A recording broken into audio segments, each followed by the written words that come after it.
ओम गुरुर्ब्रह्मा गुरुर्विष्णू गुरुर्देवो महेश्वरा गुरुर्साक्षात् परब्रह्म तस्मै श्री गुरवे नमः।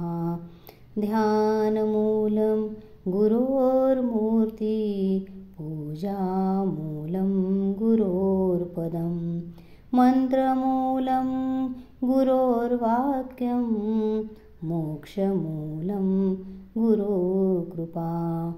अखण्डमण्डलाकारं व्याप्तं येन चराचरं तत्पदं दर्शितं येन तस्मै श्रीगुरवे नमः। त्वमेव माताश्च पिता त्वमेव बन्धुश्च सखा त्वमेव विद्या द्रविणं त्वमेव सर्वं मम देवदेव।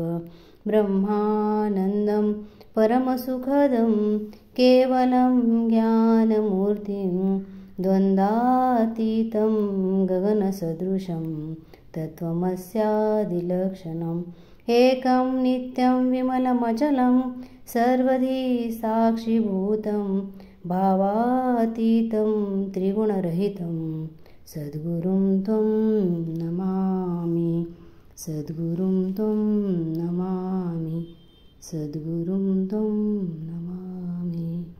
हरि ओम श्री स्वामी समर्थ।